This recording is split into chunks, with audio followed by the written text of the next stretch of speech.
Hello, I'm Krishna, the founder of the Starting Story podcast, a podcast where I've hosted more than 60 CEOs and founders across the world. And this is a series where I delve into the things that I've learned and I want to improve on when it comes to personal, life, and business improvement. In today's video, I'm going to talk about three things I've learned over the course of 2025, which I believe, if improved on in 2026, can have the most beneficial effect overall on me and people that are watching. These are things that act holistically, they aren't specific, but they have a big impact on every decision you make. So let's get started with our first point of learning. It is sleep. Number one, I believe that in 2025 and moving into 2026, sleep is one of the main things that I need to focus on. This is because sleep has all of these wonderful effects on every single thing you do in life. If you resonate with this, you'll know what I mean.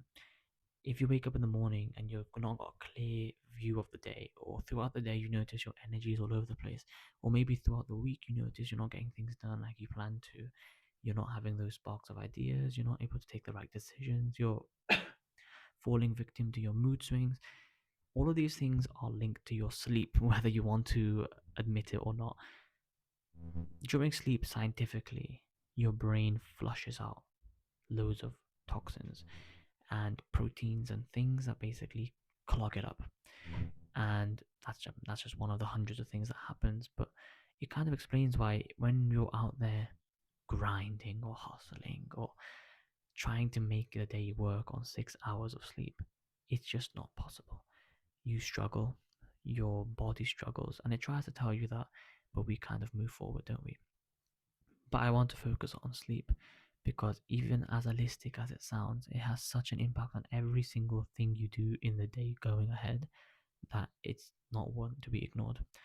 So, as I said, sleep can help you with creativity, your tasks. If you feel like you're not getting your tasks done, decisions. I mean, we have decisions every single day to make. Wouldn't you want them to be a bit better? It gives you more energy. If you notice that guy you go to work with, or you go to a networking event and that person seems to always have energy, they're always really um, open, they're talking to everyone, they're bouncing off the walls, and you're thinking, I am just about surviving at 6 p.m. and this guy is full of energy. Well, sleep could be one of the reasons. I mean, the reason you're only just surviving at 6 p.m. is because your body is just surviving. It's not able to live really. And that person might be getting enough sleep that their body doesn't feel that lack of energy, which we do, all of us do around 3, 4 p.m., where we crash, don't we?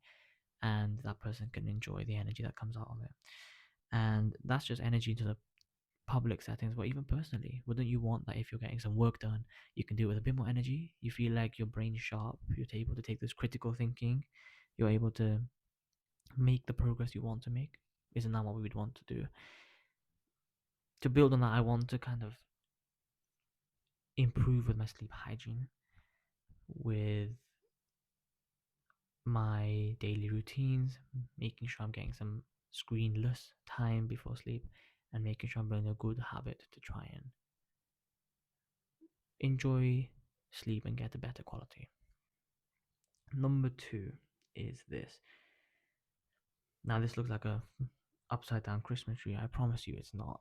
This is a second thing I want to talk about, and that is I want to stay out of my comfort zone, and I think everyone should do, especially if we're at this young age. Staying out of your comfort zone, going for hardness, and then also making sure you're constantly experimenting are things that are mentioned, but maybe people listen to it but don't understand why. This is a big topic of the Starting Story podcast as well, actually, and a big thing that's mentioned with almost all of my guests who started a business or an enterprise or even a personal project. They have this concept of you need to constantly experiment. You need to be pushing yourself. You need to be trying out something new. The reason for that is not what you may think.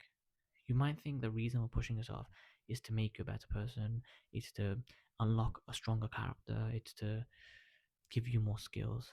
Sure, they're parts of the process, but very simply, you need to keep pushing yourself because until you find new terrain, find something new, how can you truly find the thing that's for you?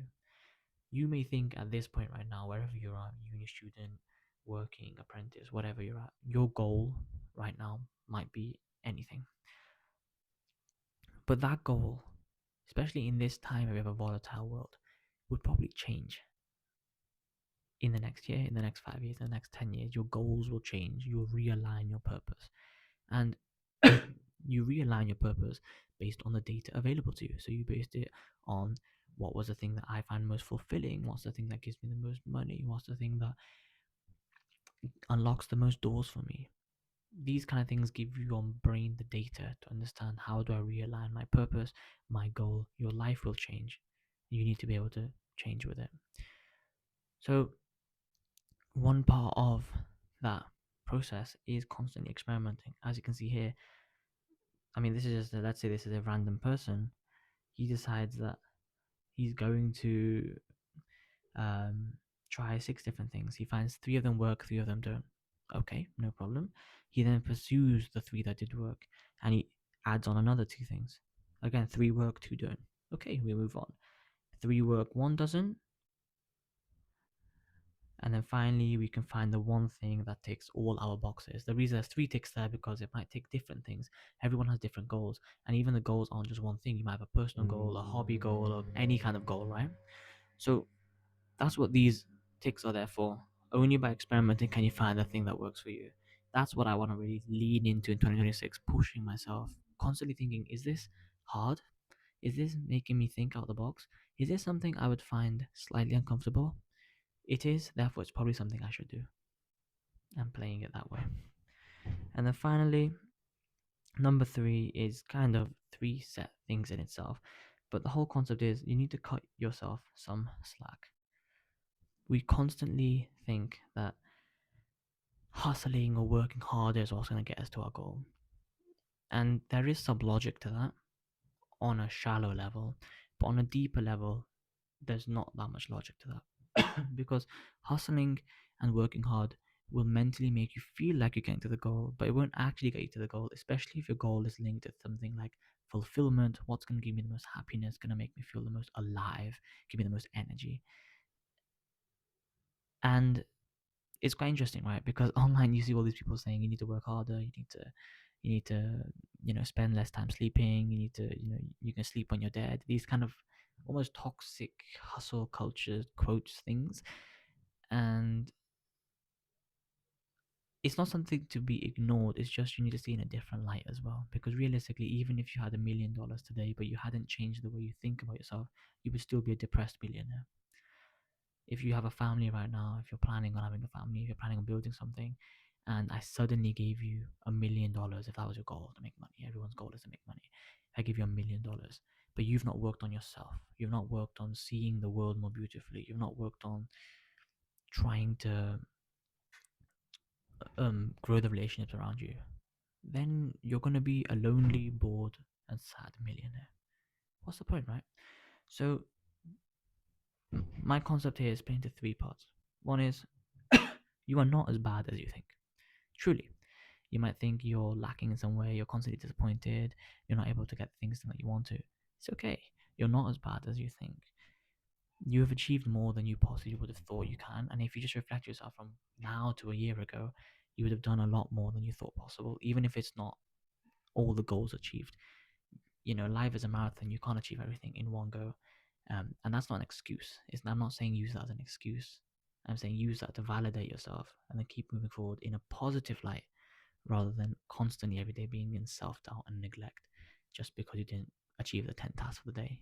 You have to win the week, you have to win the year, you have to win the next decade, not just each day at a time. You also can't complete everything.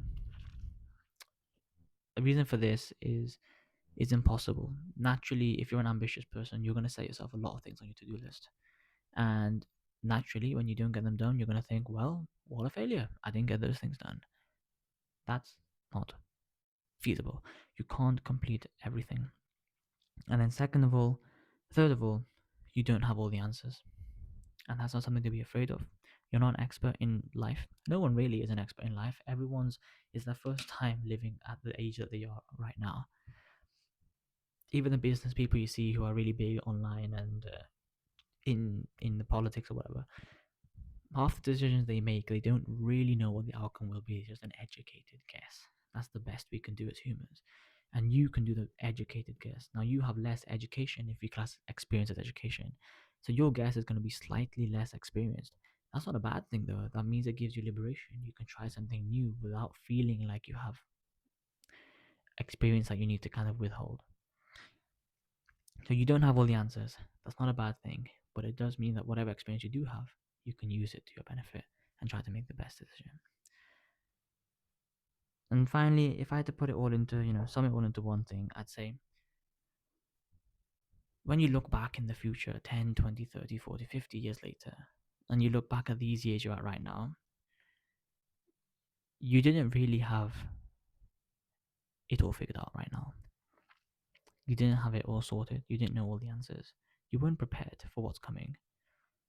But you'll still look back and think that these were the best years of your life. The years where you didn't have it all planned, the years where every day was slightly more surprising, the years where every year got you feeling something, whether that's happiness or sadness or upsetness or excited.